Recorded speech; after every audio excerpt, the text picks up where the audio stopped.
Hi, this is tennis coach Dean. Let me lecture on unacceptable common forehand mistakes. Before we discover this video, please subscribe, like, share on my channel. Many amateur and intermediate players get struggle with their forehand because they don't follow the essential pattern.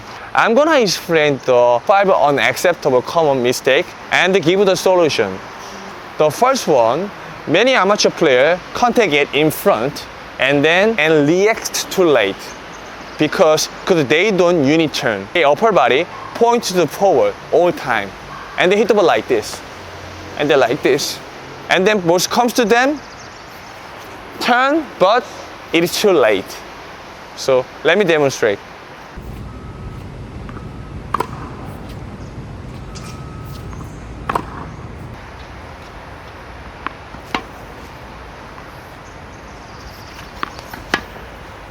And then second one, you can adjust the high ball and then you cannot generate power and then you don't have the good rhythm because of lower first move. So if you do lower first move, you cannot adjust high ball. That's why you hit high ball like this. And then also, you just accelerate the speed like this. So that is the reason why you cannot generate more power. And then if you do like this, you can adjust high ball.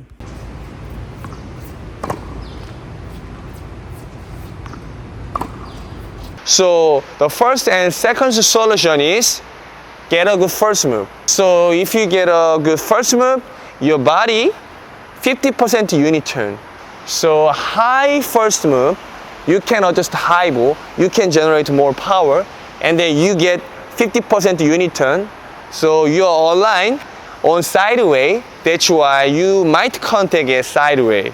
So if you get first move higher and then ball comes to down, you drop the racket and then you can adjust high ball. So let me demonstrate.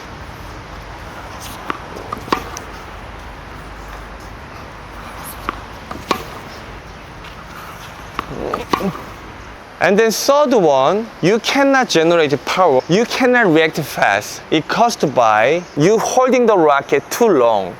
So few of players do like this.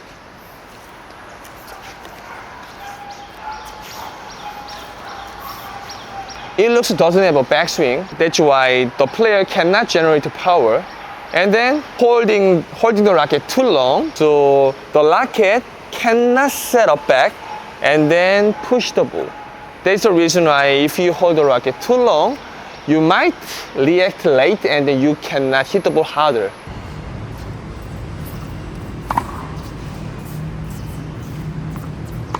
So the solution is that straight non-dominant hand before the balls bounce. Or when your opponent hit the ball bounce on your court.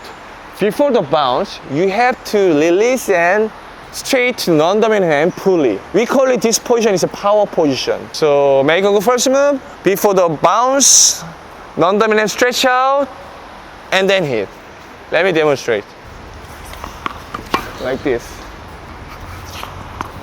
Like this. I'll try. And then first one, you contact too late, you cannot hit the ball to cross. It caused by big behind backswing. Many WTA players do this backswing. Few decades ago, many female players do this backswing because it can push the ball easier and then it can generate more power. But disadvantage is that if you take back this one, you barely can add spin, and then also the racket travel to contact is too long.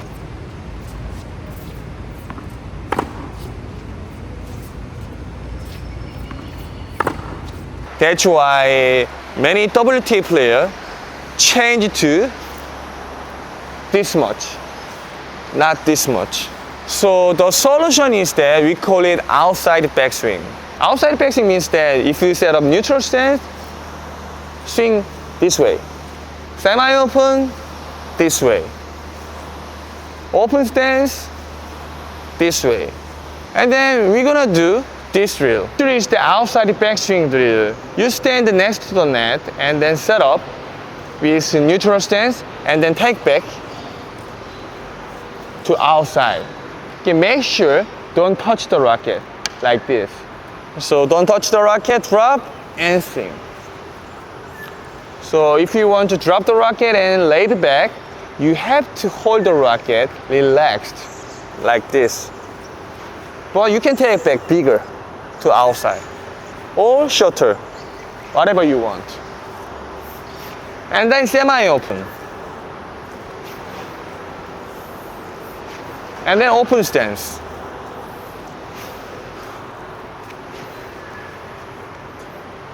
If you do this drill, You can do outside backswing. and then you hit the ball like this. Like this. If you do outside backswing, you are better to hold the grip relaxed. Because if you hold the racket too tight, you cannot flip the racket and then you cannot generate more power and then you can drop the racket. So outside backswing, like this. One more try. And then last one, low finish. Some of the players, they try to throwing forehand, but they finish here. So I know sometimes you have to finish lower level. We call it belly button level, but it is not normal. If you do this finish, your shoulder tilt down. It means that your swing to downward. That's why you cannot brush up. You might swing to downward. So let me demonstrate.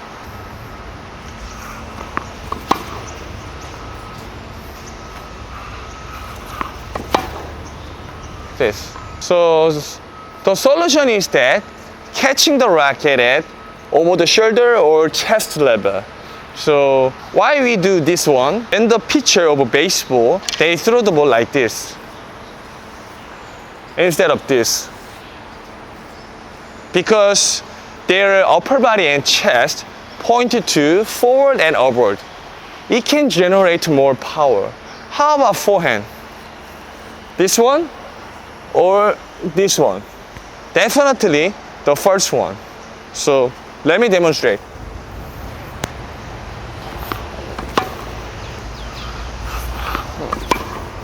Let's try.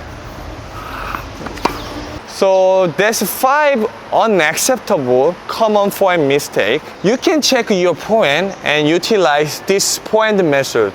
Thanks.